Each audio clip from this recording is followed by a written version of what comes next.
As first Spain and then the French and the Dutch also began to establish colonies in the Americas, so too did Great Britain. The British had attempted to establish a colony at Roanoke, but as you've read, that one did not last. However, England will eventually establish a permanent colony at a place called Jamestown. Jamestown will be one of the joint stock colonies. Now, the idea was when Roanoke failed, Sir Walter Raleigh lost a lot of money because he had been the primary investor. He had run this colony and he took the loss. So in the future, rather than one lord go and try to establish a colony, they formed joint stock companies where a number of investors invested their money. So if the colony succeeded, they would all make a profit, but if it failed, none of them would take the complete loss. Ultimately, the joint stock company that is going to found Virginia first establishes a colony at a place called Jamestown. Now, unfortunately, at Jamestown, when they first settled the colony, they make some serious mistakes. These Englishmen that went to Jamestown were mostly adventurers, many of them wealthy men who wanted to go looking for gold and silver and riches. And they weren't necessarily here for the long haul, willing to do a lot of work. And when they got here, one of the famous mistakes they make is they don't take a lot of time picking a good location. Instead, they establish a colony at the mouth of a river near swampy areas, which is going to help breed disease. Also, they want to go out exploring instead of working. And because of this, when winter comes, they are not well prepared. Ultimately, most of these early colonies go through a period called a starving time where people die from disease and starvation, and they're just not prepared for that first winter in America. Ultimately, they're going to need somebody to take charge. And the guy who gets a lot of credit for this is a fellow by the name of John Smith. John Smith famously made a rule where if you don't work, you don't eat. And he was able to get the colonists in line, get them to start working. Another significant thing John Smith does is up until this time, they've made no real connection with the natives. The natives are watching them, keeping at a distance. They really need to make a connection, have peace with the Indians, and learn from the Indians and trade with the Indians. And the event that John Smith talks about in his memoirs, makes famous, is this interaction with the local natives and a young girl named Pocahontas. Now, first of all, it's not like the Disney film. John Smith wasn't a tall, young, handsome, blonde guy. He was short, stocky, and 30-some-odd years old, an old grizzled war veteran, not the Disney character. Also, Pocahontas is not the Disney character as well. Pocahontas was the daughter of Chief Powhatan, and she wasn't a teenage or even an older girl like that. She was probably around 12, 13 years old, very young. So it kind of takes away from the romance thing that was going there with the Disney film. John Smith does write about it like she was infatuated with him and in love with him, and that's why she spared him. But actually what they think may have been going on was this was more of a ritual, that the Indians never intended to kill John Smith. What happens is they capture John Smith, they take him, they're going to smash in his brains, and then the chief's daughter comes out and asks to spare his life. And what some historians believe is actually happening here is they're doing a ritual to kind of set the stage for their relations, showing that they have the power, they could smash the English, but instead they are going to choose to open relations and befriend the English. And this was kind of a sort of drama to establish relations with the English. But John Smith writes about it in his own way in his very self-serving memoirs. But the key thing is he does establish relations with the natives. And once they do, that improves the situation for Jamestown. Now they're able to learn from, trade with the natives. They're going to have peace for a while with the natives. Unfortunately, peace with natives will not last, and eventually, as more and more colonists come, and the colonists require more and more land, they're going to push further in. Eventually, relations will break down with native tribes. Fighting will break out, and this happens in all cases, in every colony.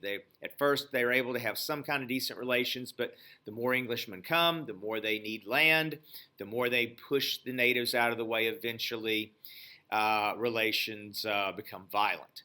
But Jamestown barely succeeds. Even after all of this, John Smith himself, he ended up getting hurt in I believe it was an ammunition explosion or something. He was injured.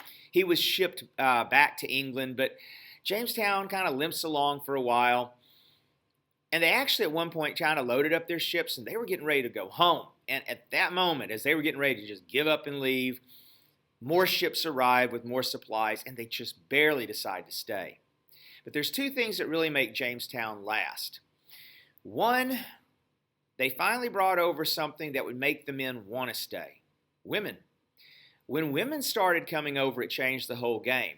Now, the men weren't here to get rich and go home. Now they had a wife. Now, they could have children. They could establish a home here and build a life here. The fact that you start to have families is going to change the motivation to actually make this into a successful colony. But the other thing that's going to change it is a fellow by the name of John Rolfe, who eventually actually marries Pocahontas. He decides to bring tobacco from South America. Now, they already had tobacco in North America, but he brings a South American version of tobacco that was apparently smoother, milder, better for smoking. And he brings it to Virginia. Turns out it grows well there. And the smoking industry is what's going to actually get Virginia off to a good start. They finally have their cash crop. So Virginia manages to last. Jamestown is our first permanent colony. Now, moving on up the coast, you have Massachusetts. Now, some of the colonies are going to be founded for religious freedom. In England, we've had the Act of Supremacy, and England has broken off from the Catholic Church, but the king is not necessarily okay with the idea that you're going to really change the church, because he's the head of it now, and to defy the church and to say it's not correct is to defy the king. It's practically treason. But Puritans wanted to purify the church, to make it different than the Catholic Church. The king had basically just changed the name, got rid of the Pope, and it was still the same old thing. But Protestants wanted to worship in a different manner. And so Puritans wanted to purify the church. There was another group called the Separatists who also wanted to purify the church, but they thought it was just too far gone, and so they believed they needed to separate.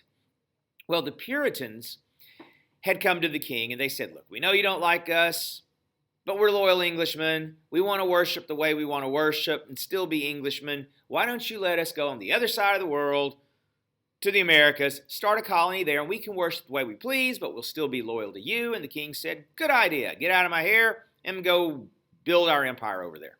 So the Puritans get permission to establish the Massachusetts Bay Colony, where they can have freedom to worship as they please. However, the first people to show up there aren't the Puritans. The first people that show up in the Massachusetts Bay Colony is a group called the Separatists. The Separatists had left England, gone to Holland, but they didn't like it there. Those folks weren't Englishmen. They didn't like the culture or the traditions, and they wanted to go back to England. So they got permission from the king to go to America. Now, they were actually headed towards Virginia. But their ship, the Mayflower, ended up off course, and they arrived late, and they arrived off the coast of what ended up being the Massachusetts Bay Colony. So their charter that they had was no good. They were not on the land that they had been granted.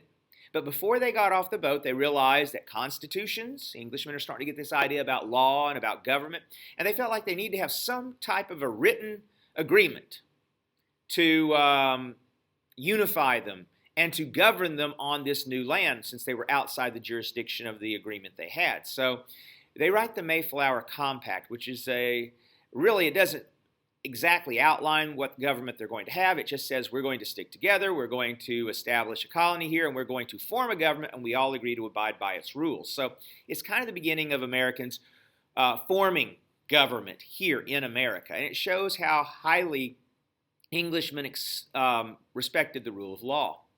Well, they get over here, and they have a really rough, starving time, and the first winter is brutal. But that spring, a miracle occurs. A couple of natives, Squanto and Samoset, befriend the natives. Squanto had actually, the Pilgrims. Squanto had actually been taken by a ship to England, where he had learned English, learned their culture. Eventually, he had been returned to his native land, but unfortunately, his tribe had caught a disease from the Englishmen who had picked him up, and they were all dead.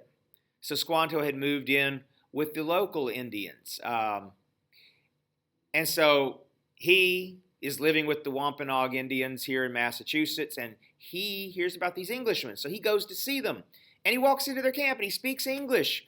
And he's able to make that connection between them and the local tribes.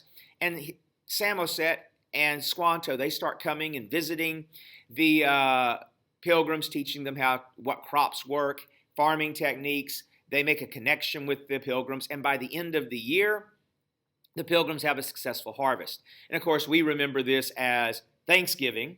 Of course, a good Puritan, separatist Thanksgiving is a time of fasting and prayer, which they did have. Then after that, they had a harvest fest, which they invited the natives to, and they celebrated together. But so when we celebrate Thanksgiving, I think most of us are actually doing the Harvest Fest part of it, but nevertheless, we are giving thanks for what we have the way they did.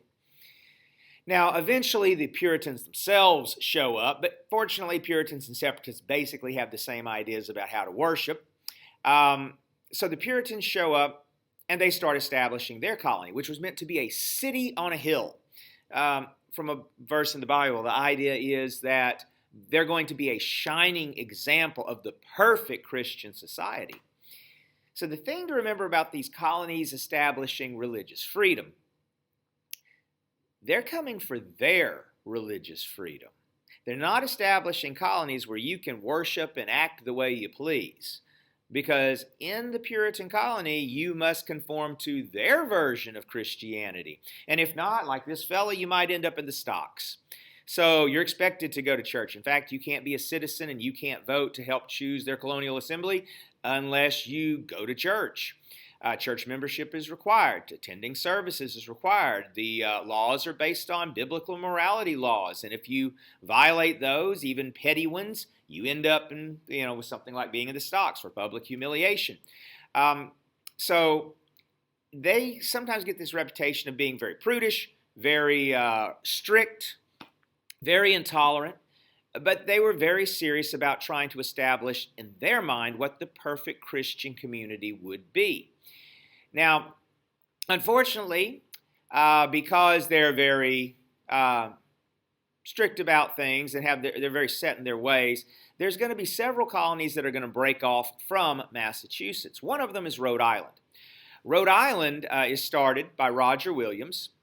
He is a Puritan minister that doesn't get along with the other church leaders. He's a little bit too inclusive. He believes that we ought to buy the land from the Indians and that we ought to go out and try to win the Indians to Christianity, whereas most Puritans kind of took the attitude that we're not sure they're quite human. Maybe they don't even have souls. We don't need to go save their souls. We just need to worry about our own. That was the attitude many of them took.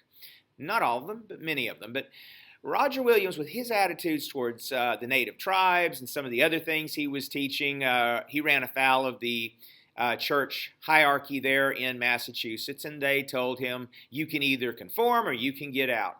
So he went south of Massachusetts, and remarkably, he lives up to what he says. He goes to the native tribes there, and he purchases his land. So if you want to make an argument that that, we didn't legally get the land from the natives, you could make the argument that the only colony that did was Rhode Island, and of course maybe the Dutch down there at Manhattan, because they purchased their land too, instead of just taking it. But he purchases the land, and other people who can't quite get along with the authorities in Massachusetts, like Anne Hutchinson, who was a woman who was got in trouble with the authorities for teaching. They moved to Rhode Island. Then you have other colonies like Connecticut that's just more Puritans moving and creating another colony. So you're having New England kind of form up. And the majority of folks in New England are some form of Puritan or separatist, but they don't always necessarily get along with the authorities in Massachusetts. Now, moving a little further south, Maryland's a different kind of colony. Maryland was established for Catholics. There were Catholics still in England, even after the Act of Supremacy, that they held to their faith. And the problem was this would get them in trouble with the king, so many of these lords would continue to have a priest in their home, and they would continue to worship quietly, kind of covertly. And sometimes the king kind of knew what was going on, but as long as they were loyal to the king, he often looked the other way. Other times, they were persecuted. It just kind of depended on the individual. But eventually, Lord Baltimore comes to the king and says, King, I'm Catholic. Why don't you give us the same deal you gave the Puritans? Let us go to America, establish a colony where Catholics can be loyal Englishmen and yet worship the way we believe. And so Maryland is established for the purpose of making a Catholic colony. However, Maryland ends up in a difficult situation. In Maryland, the majority of Englishmen aren't Catholic. And Englishmen are pouring into the Americas to gain land and to start a new life. And besides just religious freedom, people are coming for personal freedom. To come to America, if you could afford to come here, many came as indentured servants. Once you got yourself established, once you worked off your indentured servant contract and were now free, you could get land. And land is money. Land is influence, power. You had to have land to be able to vote. So you could improve your social status and have more freedom and even a say in the government if you could establish land ownership and increase your wealth, increase your freedoms. So people were coming to the Americas. And Maryland starts to fill up not with Catholics, but with Protestants. But Maryland's original plan was the only people that get to vote here and have a part in our government are the Catholics. But they started to have so many Protestants, they looked around and very wisely they thought, you know what? We're going to have a revolution on our hands here because eventually all these Protestants are going to get mad that they don't have a say in the government and they might decide to rebel against us. So before that happens, let's just go ahead and include them. And so Maryland becomes the first colony to establish a form of religious toleration. The Toleration Act allows any Christians, whether they're Catholic or Protestant, to worship as they please and to be able to take a part in the government. So this was a major step for the colonies. We're seeing people come for religious freedom. Now for the first time we're seeing a colony where there's a certain amount of religious toleration. Now another religious group that comes over are the Quakers. And the fellow there, William Penn, yeah, he's the guy on the box of Quaker Oats. You can see they very much modeled the guy after him. William Penn was the son of a British admiral. And the king owed that admiral quite a bit of money. Now the thing is about Quakers worship differently, very differently. But the biggest problem with Quakers were they were pacifists. England didn't like pacifists because England's constantly fighting wars and it needs its subjects to be willing to fight in those wars and to fight in the Navy. And William Penn's father had been an admiral in the Navy, but Willie, well, he was a pacifist. And the king doesn't like those folks very much, so William Penn comes to the king and says, hey, look, now that my dad's dead, you owe my dad some money, and we know how you feel about our religious group. But we are loyal Englishmen. Why don't you give us the same deal as you've been giving other groups? Let us go to America. Pay me off. Give me a colony where I can allow Quakers to come. And so Pennsylvania becomes a colony for Quakers. Now, a little further down the coast, we have what are called the proprietary colonies. Actually, Pennsylvania itself is a proprietary colony where the king gave William Penn personally the colony, and he's going to administrate it and open it up to Quakers. But the king also gave colonies to other lords, and one of the things that the king did is, after Grandpappy there, Charles, had been executed, there had been other lords who had supported Charles I that they had lost a lot of property. They had, suffered because of their loyalty to the king. And later on, the king wanted to reward them for that loyalty by giving them some territory in America. So, several lords together were granted the Carolinas. Carolina originally starts as just one single colony, and these lords are going to run this colony. The problem is, being lords, they want to make it like the good old days. They're going to establish a feudal system where they will own the land and people will become serfs. Well, there weren't a whole lot of people wanting to come and be serfs over here in America when they could go to all the other colonies and start to gain personal rights, property, and freedom.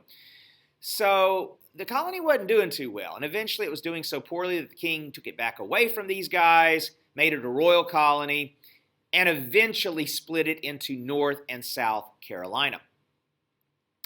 Now finally, at the very southern tip of the 13 colonies, down there is Florida, and that was Spanish territory. The Spanish were often England's enemies, and if a war broke out between England and Spain, the folks in the Carolinas and in Virginia might be overrun by Spaniards, and they might slaughter them. And, well, England wanted to build a buffer between their good colonists and their enemies.